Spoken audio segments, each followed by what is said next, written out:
Hi everyone, it's Rita here, and if you're here to listen to a conversation, a presentation about all things to do with enterprise social and how to make it work, then you are in the right place. All right. I would like to acknowledge the traditional custodians of the land before we get started, on which this online conference is hosted, and the traditional custodians of the lands where our Australian-based speakers and participants are located. I would also like to pay our respects to elders past, present and future. So if you have your phones handy, you can scan the QR code to enter the prize draw. So I'm not entirely sure what the prizes will be, but if Lorian has anything to do with it, it'll be something spectacular. So take a shot. You'll have one more opportunity to do this about halfway through the presentation as well. All right, so we want this to be a constructive, respectful, helpful and kind space while we're running this. We're dedicated to providing a harassment-free conference experience for everyone, regardless of gender, gender identity and expression, age, sexual orientation, disability, physical appearance, body size, race, ethnicity, religion, lack thereof, or technology choices. We don't tolerate harassment of conference participants in any form, and we're not hosting any sexual language or imagery here, including in our talks, workshops, parties, Twitter and other online media. And there you go. You can read the rest yourself online. Okay, back to where we started from. So let me introduce myself properly. I am Rita. I am a career communicator. I've been in the game for many more years than I care to mention, and I have a deep love of all things social. I am a strategic communication management professional certificate. I am a big fan of enterprise social as well as external social. I am an executive coach, and I am also a gym instructor, and I teach Body Pump by Les Mills. So that is the thing that binds us Australians and Kiwis together. I think Les Mills is one of the best exports out of New Zealand, so I am celebrating by wearing my Body Pump top today. Alrighty, so let's get into this. So we're going to talk about keeping the gremlins out of your enterprise social network. So too many people think using enterprise social is very, very hard. So today what I want to do is share with you the key ingredients for making your enterprise social networks something that people want to use right now. And so we're all on the same page. The way I think about enterprise social is that it is the social layer sitting across key sources of information. It's that social layer linking people to the information, the experts, and tools they need to be able to help them do their jobs. So that's my loose definition of enterprise social. So why does any of this matter anyway, and why do we need to have a conversation about it? Well, the problem with enterprise social today is too many ESNs don't work really well. When deployment is not done very well, we have idle chit chat going on. Conversations are only about cats and dogs and nothing else, or even worse, we have tumbleweeds. And so we don't want people in there who don't know what it is they're doing. And the problem is that too many enterprise social networks are deployed without a proper user adoption strategy. So we think we've won half the battle if we've turned on the technology. I can tell you from my experience, that's not enough. Or we think that having a fancy party is going to work as well. That's not enough either. Turning on technology or having a fancy launch, in my mind, are just Godspeed and good luck strategies, and they rarely work. The other challenge we have, though, people are already busy, and so that's what they'll tell you anyway. So unless we make it super easy for people to use enterprise social networks, they're just not going to engage. So this sounds a bit hard, doesn't it, already? No wonder I had a hellish slide on the outset of this, but I think the problem is that why this is such a struggle is that people are following old rules in the workplace. We are unconsciously following these rules that we've followed for very many years, even though we might be in the digital age. So I want to go through some of these right now for you. So who's heard of the term Hippo, right? It's the highest paid person's opinion. Still defer to the Hippo's opinion. That person might be a deal, but we still do it. And, you know, this is a big problem because, you know, even in some cultures, like Gallup, some statistics from Gallup last year showed that staff engagement in East Asia is very, very low.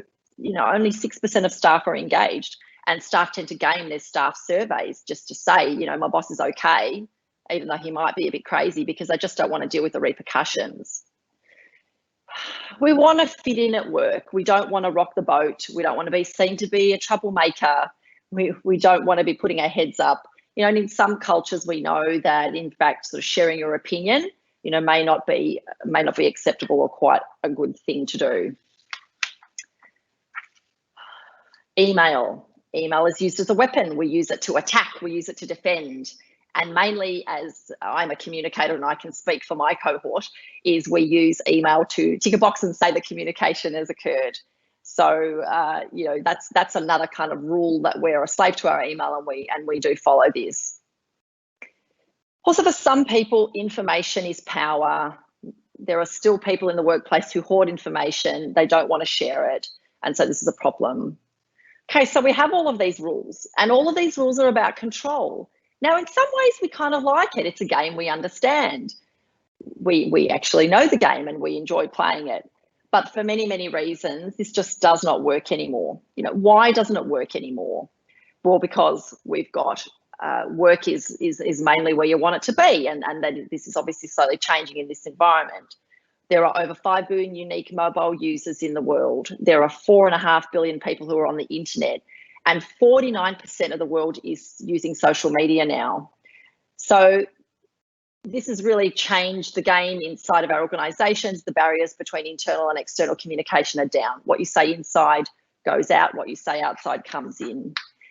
And now let's add on top of all of this, that pandemic that we're in now. So we have old rules that we follow while we're in a digital world, and the usage of digital tools is climbing. But people say they're busy, and then we're experiencing this loss of control like we have never experienced before. And certainly the blowtorch is on us right now as we're going through this current pandemic.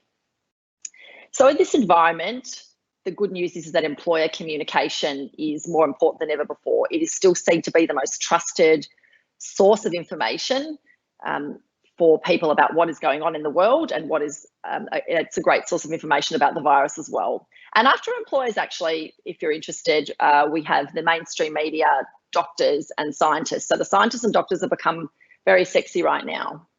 But what's happened? What have we done? We've raced home. We're still looking at our email, and we're video conferencing like there's no tomorrow. But in my view is that these tools are not always the answer, and that more and more of us should be using our enterprise social networks. You know, the CEO of Microsoft said last month that in April, Microsoft have had 2 years worth of digital transformation done in 2 months. You know, this is actually mind-blowing. But we can't declare success. You know, we love the sense of connectedness in all of this madness, but we're still only using our technology, in my opinion, in first year, and we're adhering to these old rules. So this is where enterprise social can help. But we are smack bang in the middle of this distributed world of work right now. And so how are we going to overcome these challenges that we're facing today? How can we become more social? So I'm going to let you in on a secret. This is what I've learned over years and years of looking at this. The secret is not technology. The most important thing when we're looking at trying to get people to wrap their heads around using enterprise social in a very purposeful and strategic way is mindset. Because in this complex world, people are still pretty fearful of using social. No matter how smart you are or how senior you are, what kind of job you have, people are pretty scared. So what are the barriers and why are people scared? Well, a big barrier is your mother. Your mother told you when you were a little kid not to talk about yourself. It's impolite. Only speak up when you're a child, you know, when you're spoken to. So we've been wired to think that talking about ourselves is an impolite thing to do. Another barrier is tools as well. These are old tools in this picture. I have no idea what they are, but you know, we all know that tools come and go, they change. But being digitally and socially engaged is not just about the tools, because those tools will keep on changing. And another barrier to all of this is assuming that because people are social in their personal lives, they know how to use Facebook. So that's easy. So this will be simple. However, there is a difference between being social and a social way of working. So I believe that the mindset is the key and is the backbone of what we're going to kind of talk about here. Because if we can't help people understand the value of social and working in a social way, then they're just not going to want to do it. So what we need is for people to feel okay about this. All right. Now, there are 6 big levers, I think. If you can pull, a couple of these or maybe all of them if you're in a position to do so, that will help here. And we're going to talk about them. But here's your chance to scan the QR code to enter the prize draw. So I'm just going to pause for a moment. I'll keep you holding your breath. All right. Okay, back to our 6 levers. So, this can all feel a bit like drinking from a fire hose, but it doesn't have to be. And so I want to talk about these 6 levers and to help your people get more out of your enterprise social network. All right, purpose. So be super, super clear about the business purpose. I see too many organisations that turn on this technology and then the key message they communicate is that this is a place for you to connect and to collaborate and share information. Now, that's true and that's great, but you really do want to hardwire these messages and go further, hardwire them to your specific business priorities. When you link it to specific business priorities, people all of a sudden can see how, what's in it for them. If your purpose is too vague, then you can expect the use of the tool to be a little bit vague too, because then people are not really clear why they're supposed to be there. So that's not a space you want to play in. So look, there is a little bit of work behind this. It might be that you need to think about key messages that are going to resonate with different parts of your audience. But I would encourage you to put in the effort now to really articulate very clearly what that key purpose is going to be for different parts of your audience. If it's going to be to sell more widgets, over in that business unit, great. If it's about solving problems over there, then that's something you want to communicate. So by all means, absolutely communicate that this is a great place for connection and collaboration to occur, but hardwire it to the work that has to be done already inside of your organisation. All right. Leaders. So I said up front, I'm a career communicator, and I have seen leaders operate from the place of having a lot of support from communicators to becoming quite independent, but we still have some of those who think that being social is easily able to be outsourced to the communications function or somewhere else. Now, you do need to have leaders who will engage, because when leaders are visible here, they make it okay for everyone else to participate. It's when leaders are absent that users kind of think, well, if my leaders aren't here, perhaps they don't value this. And indeed, there are actually benefits for leaders who do engage in here. And, I have this picture here of some fresh white paint being rolled onto a wall. Now, the beautiful thing about enterprise social is the world stops smelling like fresh white paint when leaders engage, when they're bypassing that permafrost of middle managers inside their organisation and they're engaging at the grassroots with their people. They're really hearing and seeing and are able to take action on what is going on there. So relax. I say a few good leaders. You don't need them all. Find a couple that you think will be naturals at this or who understand why this is important, and use them as your role models. What typically happens is the ones I call the naysayers, who are just not interested in this at all and who think it's a waste of time, a lot of them will come along when they start to see their colleagues getting a benefit.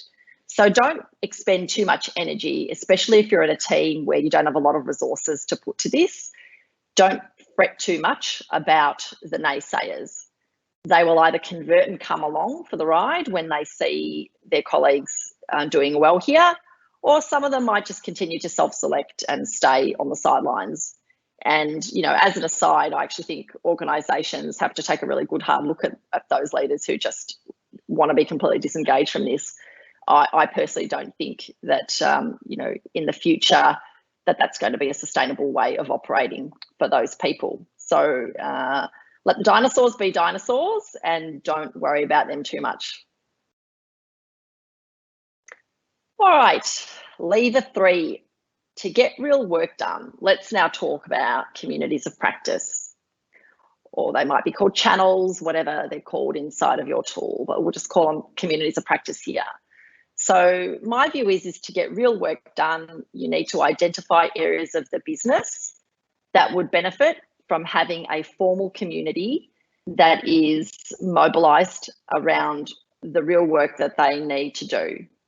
So go and find a part of your business where they may have set a goal, maybe to, if it's a bank, maybe to sell more mortgages, or to perhaps triage queries for a help desk, but be super clear about what work will be done in a particular community. When people come into the front doors of this space, they need to know why they are there and what business benefit they are going to get from it. So some simple use cases might be, it could be reducing calls to internal call centres, it could be fixing some broken processes, it might be crowdsourcing ideas, it could be problem solving. But have that line of sight again, as with the first lever around purpose, have a real line of sight between the work that's going to get done inside of that community and the strategic imperatives of the organisation. When people can see that these communities are not just places to come and have a chat, but are going to help them to get their real work done, they are more likely to want to embed these in the flow of the way that they do their work. All right. Making it a habit.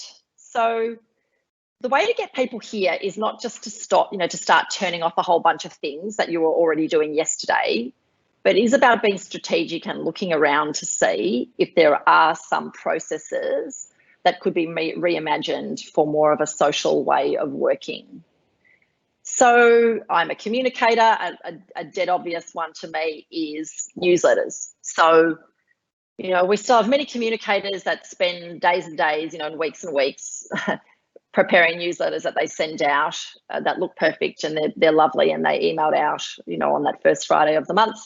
And we've always done it that way and, we've never changed it. But here I think with Enterprise Social, we have the ability to start to reimagine some of these sorts of things. So often I will say to communicators, why can't you look at your newsletter? And I say, it's all too hard because people like to get it that way. I said, yeah, but if we're on Twitter, do you save up all your tweets and issue all your tweets on the first Friday of every month? Or do you tweet as and when things happen and interesting things occur? And people say, well, yeah, okay. So a newsletter could be reimagined. And that would not be one of the only processes. There would be other things, like a suggestion box, for example. And I have seen this actually in my time on working on Enterprise Social. A suggestion box can be, is usually a place where ideas go to die, or often a suggestion box is a place where, in fact, it's just the operator who's trying to figure out how to do something and they're not offering a suggestion. They're actually just wanting some help. So I believe that most suggestion boxes done in the old way in an Excel spreadsheet or something similar is a place where ideas go to die and, nothing great happens with it. But if you can imagine reimagining this process to be online and be more visible, in fact, what you get is that people are a lot more thoughtful about the ideas that they submit because they realise these things are going to be visible to a lot of people. So in fact, you end up with a higher quality suggestions. And also if I put in a great suggestion and, the person sitting at the desk next to me sees that and they had the same idea, well, it saves them time. They don't have to enter it at all. So my advice here around making this a habit is to look around for some things that can be reimagined, some processes that would naturally be able to be reformatted for more of a digital way of working and a more visible way of working. Again, make sure those things are linked to things that are important to the business, and just start by making some subtle changes. Don't try and do 100 things across your organisation here. Find one process, reimagine it, find another, reimagine that one, and maybe have a look at some of these sacred cows too. I challenge you. I mean, let's just look at how we're working now in the middle of this pandemic. We've all run home and, all of us have had to make some changes in our lives to make things work. And they were probably changes that many of us didn't think we would need to make, but we've done them. And, you know, we're getting by, we're getting there. You know, there are some things we'll probably never go back to doing the same way as a result of now coming home and working in a distributed way. All right. Lever 5, make it easy to learn. Now, the thing that I'll point out here is often organisations can be guilty of providing a lot of functional training and technical training. And, you know, bless my technical friends, and I know there have been many involved in this conference, but sometimes I think the techies tend to focus on more of the functional training and the technical ins and outs, and they don't think about the training that's required to help people build their confidence to be more social and work in a visible way. So again, coming back to what your mother told you when you were a little kid, that it's impolite to talk about yourself, and so then you get all weirded out about working in a visible way and sharing your opinions. So I think there needs to be a balance in making this easy for people to learn. Yes, provide technical training, but make sure the flip side, you cover off building that confidence, helping people understand the skill of working out loud and what it really means to collaborate. Not everyone is going to get this. Also understand that learners will come and go, new people will come into your organisation. I'm a big fan of chunking this learning down into very simple steps, creating quick reference guides and really simple materials to guide people through and to help them with the one thing that they want help with at that point in time. So I'm not a big fan of 100-page playbooks. I'm not sure that anyone is going to pick one of those up and use them. So keep the learning bite-sized, keep it simple, keep it focused on one particular challenge at a time, and you know, give people the information that they need when they need it. All right. Now, because I'm a communicator, I can't let this one go by. And too often we deploy these tools and we do it behind a curtain and we don't actually talk about how these deployments are going. We turn on tools, we give people new technology, and then we don't share the progress of how these tools are actually performing. And I think this is really, really important. So the other 5 levers that we've talked about around communicating a very clear purpose, around having leaders who can be your role models, around setting up strategic communities of practice where real work can get done, and helping to find processes that can be reworked to work appropriately in a more social world. These are all things that you can communicate. These all form the great basis, the great foundation for stories that you can share on your intranet. But some people will learn from observing others. So when they see leaders who have talked about the benefit they've got out of this, where they can see an area of the business that's done really, really well to solve, you know, get down the time it takes to solve a problem to a shorter period of time, or they see that story about the HR help desks that managed to allow the network to do the work to help them solve problems instead of all the problems coming into the call centre. It's when we share these examples and these use cases and we do this consistently over a period of time, it does help tremendously with the adoption process. So let's make sure you don't be shy. And if you're not a communicator and you'd help with this, go and see your comms team, but build into the flow of the storytelling inside of your organisation stories about the tremendous business value that can occur when we work visibly, when we collaborate, when we work out loud. Because frankly, the future of work is just going to continue to be this way. Many of us might still keep on working in a distributed way. And the reality is we will not always have the opportunity to build our impact and influence in a face-to-face way. And we sure as hell understand that being zoomed out or having too many emails trying to achieve these aims also don't work. So I do think enterprise social is a sweet spot here. So there are our levers. Be super, super clear about the business purpose. Please segment your audience, identify the what's in it for them, and be very granular about the messages that you provide.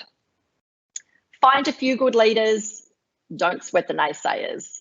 Let them go. They'll either come along for the ride eventually or they'll be dinosaurs and get left by the wayside. That's okay. Don't worry about them. Real work.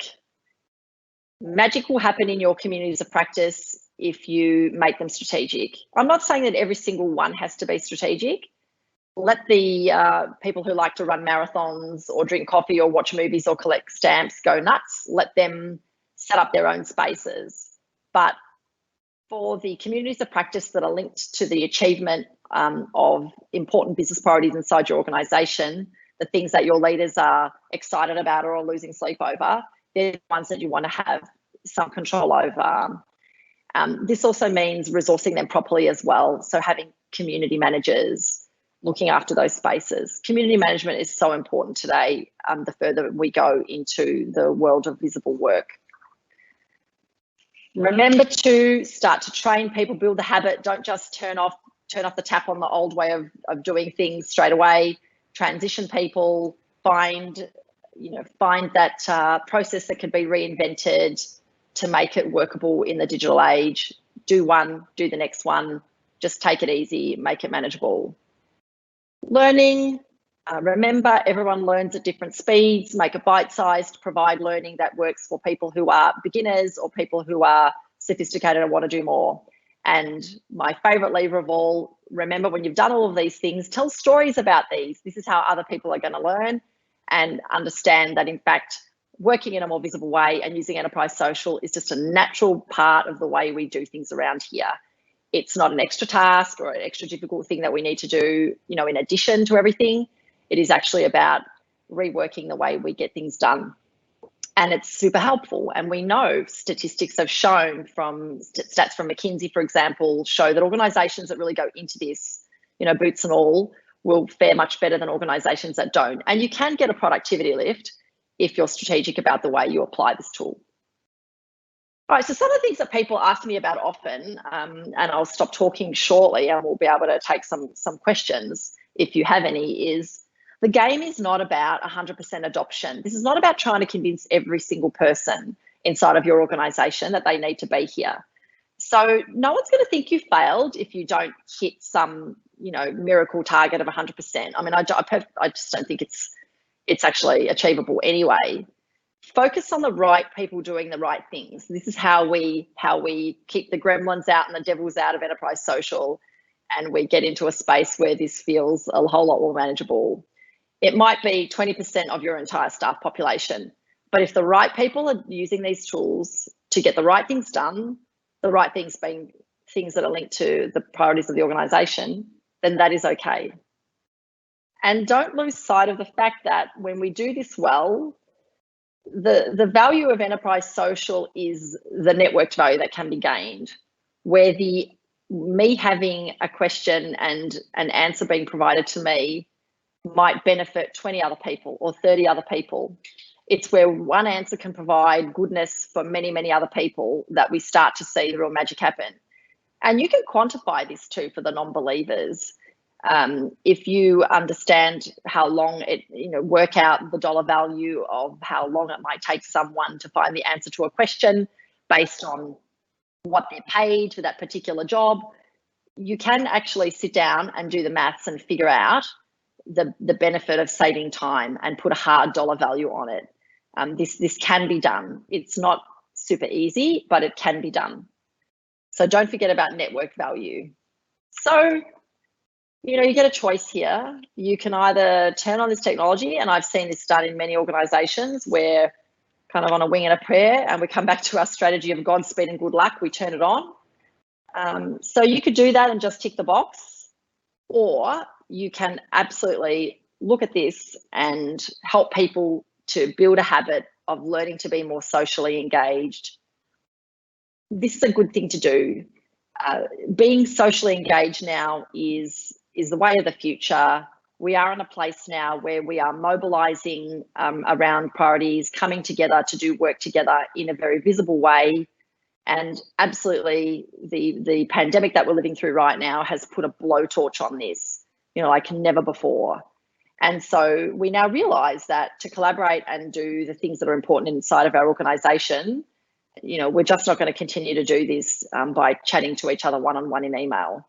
The problem with email is, and my great friend Simon Terry has said this for many, many years, the problem with email is when you send an email, you've already made an assumption about how you think is going to help you solve your problem. But the beauty about enterprise social are the serendipitous knowledge accidents that can happen here, where the answer to your question or the opportunity to make an idea that you have turn into something amazing might come from an unexpected place. It may not come from the group of usual suspects that you turn to get what you need to get done. And it's also a lot of fun as well. So there's my key message for you today. If you remember one thing, that is, I know we like to focus on the technology and it's important, but tools will come and go. They will continue to evolve. And so remember this, that I think the further we step into the digital age, the more I've come to realize that helping people learn to be socially engaged requires a rewiring of the conversation that's going on between their ears. And it's not so much of a technical challenge at all. So that's what matters most. So, this does not have to be a hellish road. We can prevent the gremlins from coming in and the devils coming into our enterprise social network if we consider those 6 levers. So if you can apply all of them, some of them, 1 or 2 of them, I think you'll have a much better story to tell, and your enterprise social network will be a really healthy place where people want to engage. So on that happy note, gee, I've done well. Half an hour exactly. Over to you, Daryl.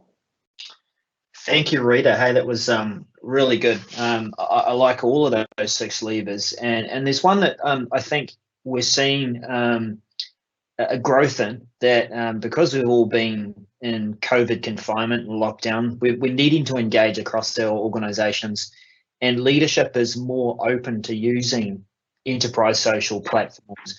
What advice would you give to those who see this value to be able to get their leadership on board if they're seemingly resistant? Sure. So I think, the conversation that I often have with leaders about this, and look, this applies not only for enterprise social, but it applies for, external platforms as well, Twitter, LinkedIn, whatever you like.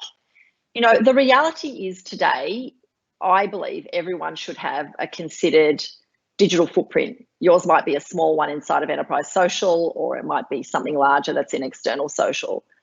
But the problem with leaders who are too quiet today and who think that they don't need this is, I personally believe that they will fast, work themselves into oblivion. Because if I look you up and I can't find anything about you, if I try and look you up in enterprise social and I can't hear one peep from you, if you're a leader who is not showing up there and showing their face, or the same applies outside. If I can't find you in external LinkedIn, or I Google you and I can't find anything about you, well, the lack of what I find about you tells me something about who you are. And so, leaders need to take a good hard look at themselves and make a choice here about whether they're going to continue to opt out or whether they're going to, jump in here and participate in this space. Because I personally think leadership tomorrow will require more leaders to be visible and to be engaged. And I think those leaders who ignore this will do so at their peril.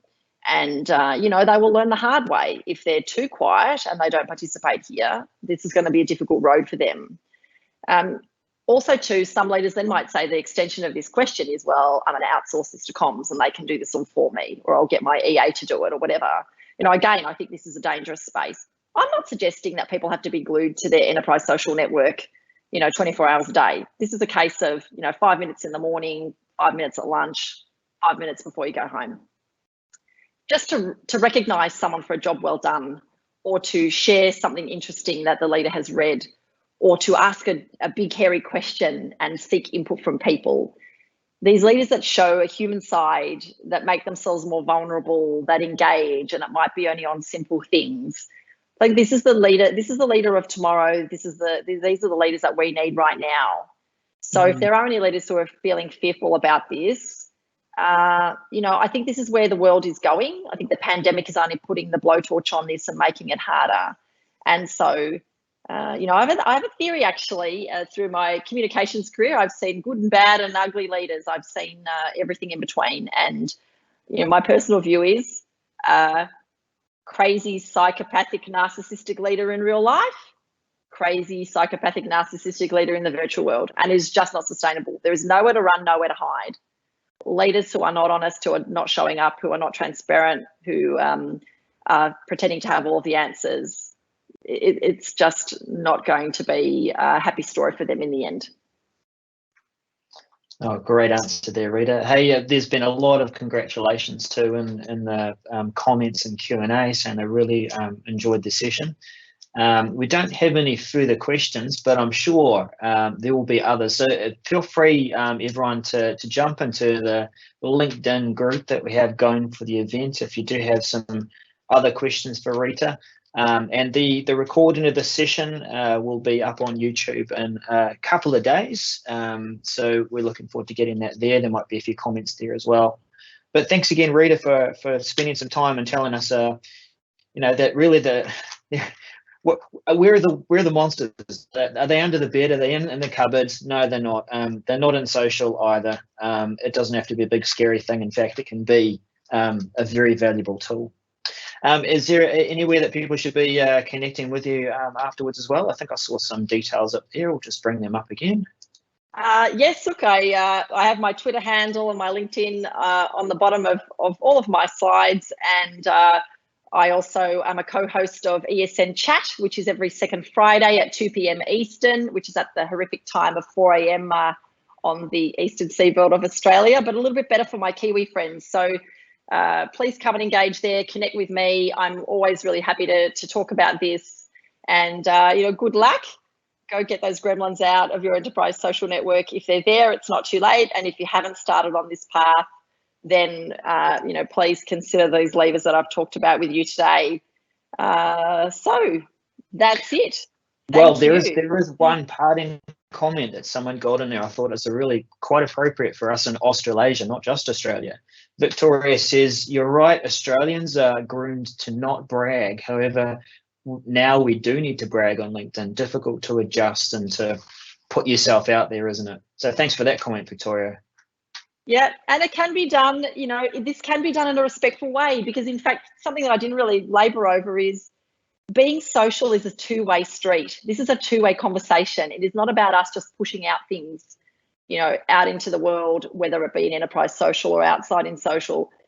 Being social is about being generous and sharing what you know in the hope that it will help someone stop a train from crashing or help them take advantage of an opportunity. It is a lovely sort of existential thing that we can do that sounds so far away from being digital than anything. But if we're generous and come to this with a very generous spirit, wonderful things can happen here. I'm absolutely a convert and a believer.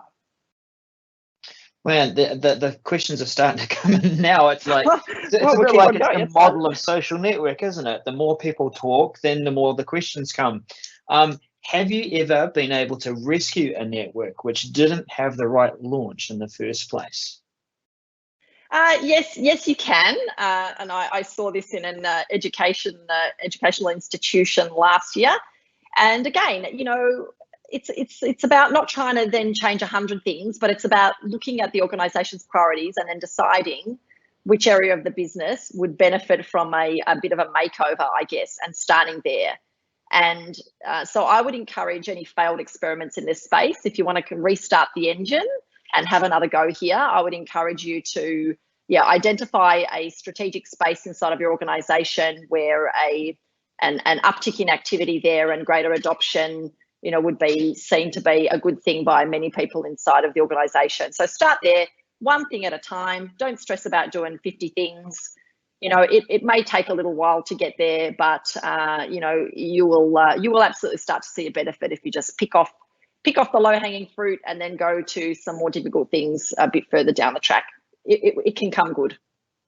Totally agree there, especially when it's wrapped around a real business need to talk and to communicate and to get feedback.